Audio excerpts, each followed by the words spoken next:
One, two, three, four.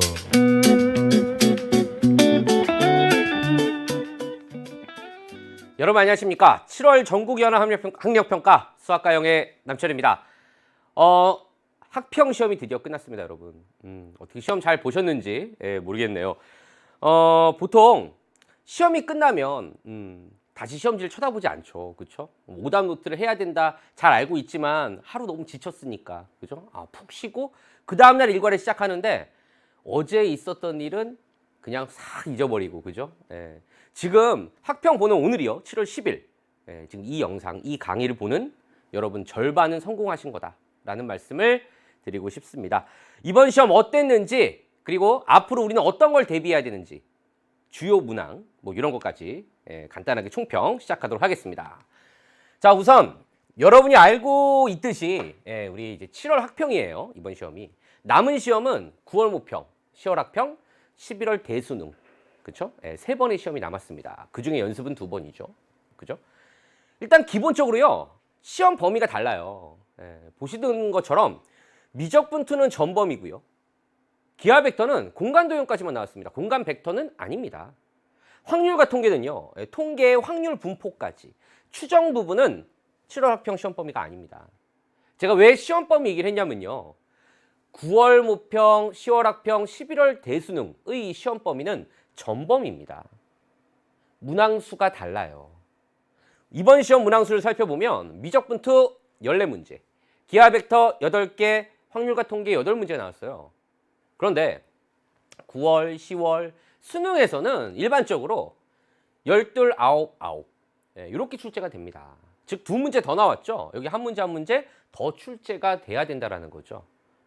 우리가 시험 범위에 포함되지 않은 공간 벡터와 추정 부분은 반드시 학습하셔야 된다는 거예요. 최소한 9월 모평, 10월 학평, 수능 전에는. 일단 그런 차이점이 있고요. 시험 범위는 다르지만 그래도 이번 7월 학평이 갖는 의미가 있습니다. 그 얘기를 좀 말씀을 드리면, 우선 제가 문항 번호별로, 단원별로 난이도 분석을 좀 해봤어요. 쭉 한번 보세요. 노란색 지금 별표 친 거 있죠? 이게 뭘까? 고난도 문항입니다. 당연히 21번, 29번, 30번, 소위 말해 우리가 말하는 킬러 문항이 있죠. 그 외에도 준킬러 20번, 우리 치환적분법, 그리고 함수를 추론하는 문제, 대칭성, 주기 이런 걸 이용한 28번, 우리 기하벡터 문제죠. 평면곡선 문제. 그렇게 뭐 많이 어렵다라기보다는 킬러까지는 아니지만 자칫 잘못하면 시간을 많이 소비할 수 있는 그런 준킬러 문항에 해당이 된다라고 이제 보실 수가 있어요. 우선은 여러분이 최소한 제가 어떤 말씀을 드리고 싶냐면, 이 5문제를 제외하고는 반드시 맞춰야 합니다. 물론 지금은 틀렸더라 한들 9월 모평이나 10월 학평에서는 이 정도 난이도를 제외한 나머지 문항은 반드시 여러분이 체크하고 가야 된다. 뻔한 문항들이다라는 거예요. 선생님, 그럼 어디가 어떻게 뻔한 문항들이에요? 보세요. 쭉 한번 제가 나오는 유형 내신 개념들을 쭉 적어봤어요. 1번, 벡터의 성분 연산, 지수함수의 극한, 공간좌표 외분. 이거 간단한 계산 문제죠. 확률의 덧셈 정리, 그 중에서도 독립과 종속, 사건의 독립을 이용해서 확률의 덧셈 정리, 확률값을 계산하는 문제. 쉬운 3점, 처음으로 나오는 3점이지만 7월 학평에서는 너무 간단했습니다. 하지만 9월 모평이나 10월 학평이나 수능에서는 조금 더 복잡할 수 있다는 거예요. 이런 부분 반드시 개념 체크해 주셔야 돼요. 하나하나 쭉 다 적었는데 여기 나오는 부분 여러분, 자기가 최소한 틀린 문항은 잘 보시고, 예를 들어 조건방률이야. 그럼 요 해당 단원의 수능 특강, 수능 완성, 기출문제 내지는 개념까지 거꾸로 보충하셔야 된다고요. 여름방학이 남아있죠. 못해도 준킬러, 킬러를 제외하고 나머지는 반드시 보충하셔야 된다는 거. 삼각함수의 덧셈 정리, 합성함수의 미분법, 지수로그함수의 그래프, 역함수 미분법, 타원의 정의, 뭐 이런 것들 거의 출제 확률 99% 되는 것들이에요. 뻔한 문제라는 거죠. 뒷부분 보시면 이제 어려운 부분은 봐도요. 이번 시험에서 사실 가장 큰 변화는요, 저는 21번이라고 말할 수 있을 것 같아요. 작년 7월 학평, 재작년 7월 학평, 21번에 뭐가 나오는지 아세요? 아마 기출문제 여러분 공부하신 친구도 알 거야. 삼각함수의 극한의 활용. 여기선 17번인데 작년, 재작년까지 7월 학평의 특징이 21번에서 항상 출제가 됐습니다. 그런데 이번 21번엔 역함수의 미분법이 나왔어요. 접선의 방정식과 함께. 자, 저는 이 부분을 되게 우리에게 의미하는 바가 크다고 생각을 해요. 왜냐하면 선생님이 6월 모평에서 얼마 전 6월 모평에서 미적분 2 해설을 제가 했거든요. 그때도 21번과 30번이 역함수 이야기였어요. 특히 21번 역시 역함수의 미분법이었습니다. 물론 9월 모평을 봐야 알겠지만 6월 모평까지의 결과를 봤을 땐 올해의 트렌드는 역함수다. 작년의 트렌드는 합성함수였어요. 올해의 트렌드는 역함수입니다. 그런 의미에서 봤을 땐 이번 7월 학평 21번 문제가 우리에게 시사하는 바가 상당히 크다라는 거. 어떤 부분 함께 공부해야 되는지 뒤에서 제가 다시 보여드릴 겁니다. 쭉 보시면 이런 것도요. 평면운동, 속도, 가속도, 뭐 속력 구하고, 그쵸? 매기변수 미분법 사용해서 뭐 간단한 것들. 특히 이제 부분적 분법, 치환적분, 부분적 분법은 숨은 그림 찾기죠. 예, 뭐 그런 이야기들 반드시 여러분 보충하셔야 된다라는 거. 좋습니다. 자, 한 문제 한 문제 좀 주요 문항 몇 개만 좀 비교해 드릴게요. 의미가 있는 것들. 보통 학생들이 선생님 저 여름방학 때 어떻게 공부해야 될지 모르겠어요. 제가 방금 얘기했잖아요. 틀린 문제 어떻게 된다? 그 해당 개념 다시 보충을 하되 관련된 문항들을 많이 풀어봐야 돼. 문제 풀이를 외우는 게 아니고 문제의 큰 틀을 여러분이 분석할 수 있어야 됩니다. 제가 일단 어떤 문제를 가지고 왔냐면요. 18번 문제예요. 이게 뭡니까 지금? 예, 여러분 잘 안 보일 텐데 여기 써 있죠. 이산확률 변수의 확률 분포, 기대값 구하는 문제예요. 확률 분포만 계산하면 되는 거야. 그럼 이산확률 변수의 확률 분포를 계산하려면 우리는 뭘 그려야 됩니까? 확률 분포 표를 그려야 돼요. x가 0인 거, 1인 거, 2인 거, 3인 거 알려줬잖아요. 0, 1, 2, 3. 얘네들을 채워야 하는데 빈칸 추론으로 출제가 됐다는 거죠. 그리고 어떻게 구해야 되는지 다 설명이 되어 있습니다. 이거 어려운 문제가 아니에요. 사진짜리 치고. 자, 보세요. 아직 여러분 공부 안 한 친구도 있고 앞으로 할 친구도 있는데 수능 완성 실전편 2회 17번입니다. 문제 한번 비교해 보세요. 문제의 처음 상황도요. 비슷해요. 지금 여기는 안 나와 있는데 실전편 2회 17번을 보시면 뭐 1번, 2번, 3번 뭐 들어있는 카드가 섞여서 있다. 그 카드 중에 주머니 2개에서 뽑아가지고 비교해서 그 차를 확률 변수 x라고 하자라고 되어 있거든요. 그 부분 역시 x = 0, 2, 4 나와 있고요. 그리고 어떻게 구하는지 아이디어가 다 제공이 되어 있습니다. 사실 아이디어도 살짝 첫 번째 과정은 비슷해요. 이런 문제, 그렇죠? 문제집을 풀 때도 그냥 막연하게 막 푸는 게 아니고 아 얘는 이산확률 변수의 확률 분포 기대값을 구하는 문제구나. 본인이 이 문제를 틀렸다면 반드시 같이 학습을 하셔야 된다라는 거. 자, 그 다음 문제 제가 중요한 문제라고 했죠. 21번입니다. 상당히 중요. 별표 3개. 자, 보세요. 역함수 미분법. 제가 잠시 뒤에 해설 강의에서도 말씀드리겠지만 보세요.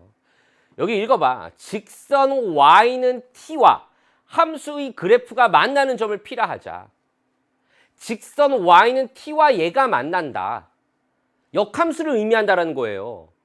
6월 모평 21번 얼마 전에 있었던 6월 모평 21번에서 그 점 제가 강조했어요. 그러면서 뭐라 그랬냐면 파이널 실전 모의고사 4회 30번을 풀어봐야 된다 라고 말을 했거든요.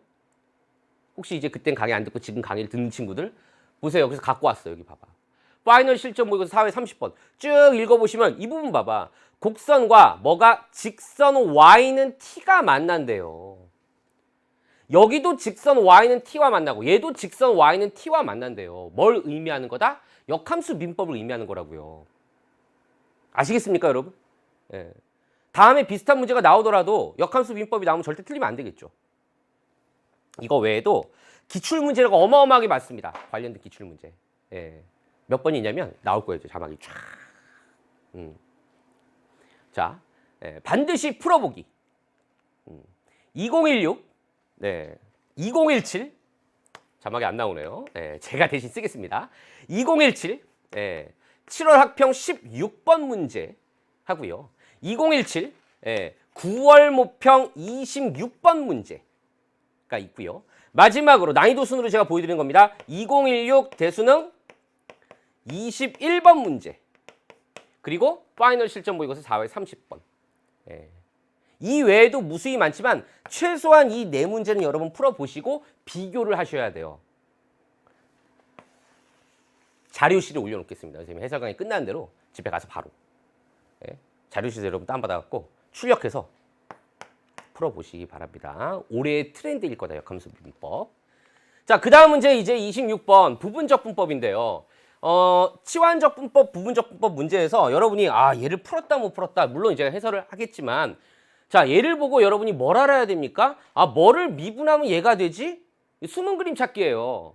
마찬가지거든요. 파이널 실전 모의고사 3회 27번 문제입니다, 여러분. 얘를 보고 정적분의 성질을 하나로 합쳐봐. 그 다음에 얘하고 더해. 뭐를 미분하면 얘네 둘이 나오지? 얘네 둘 더한 함수가 나오지? 그걸 묻는 문제거든요. 아이디어가 똑같은 거예요, 결국은. 치환적 분법, 부분적 분법은. 이런 식으로 여러분이 연계교재가 아니지만 파이널 실전 모의고사는 연계교재가 아니지만 얼마든지 넓은 범위에서는 연계로 볼 수 있다라는 거예요. EBS 강좌 활용법에 대한 얘기를 하는 겁니다, 여러분. 좋습니다. 마지막 29번은요. 우리 벡터의 내적이 최대일 때 삼각형의 넓이. 그 위치 벡터, 내분점의 위치 벡터를 묻는 문제예요. 얘를 뭔가 뭐 해야 돼? 변형해야 돼. 봐봐요. 수능 완성 실전편 2회 19번입니다. 이 부분만 보세요. 물론 문제의 전체적인 의미는 다르지만 이 부분 봐봐요. 뭐라고 나와 있어요? 얘하고. 그쵸? 위치 벡터, 내분점의 위치 벡터를 물어본 거라고. 얘도 뭘 물어본 거야, 결국은? 내분점의 위치 벡터를 물어본 거예요. 세 점이 한 직선 위에 있을 조건. 몇 대 몇이냐, B가. 걔를 구해야 되는 거거든요, 둘 다. 이런 식으로 여러분이 공부할 때 어떤 문제를 풀 때는 지나가는 문제들이 있어야 된다는 거지. 스스로 연계된 거를 찾는 거예요. 이런 식으로 올 여름방학 때 여러분 열심히 보충하자라는 겁니다. 이 7월 학병은 이런 부분에서 상당히 의미가 있던 시험이었다 라는 말씀을 드리면서 마지막 여러분 힘내라고 이런 얘기를 하겠습니다. 여러분 부족한 부분을 채울 수 있는 마지막 여름방학이 남았습니다. 7월 학평 결과에 너무 막 나 어떻게 큰일 났어 생각하지 마시고 틀렸던 부분들 면밀하게 분석하시고 해당 부분 거꾸로 개념을 채우는 공부 마지막 여름방학 때 꼭 잡으시기 바랍니다. 수능 전날까지요.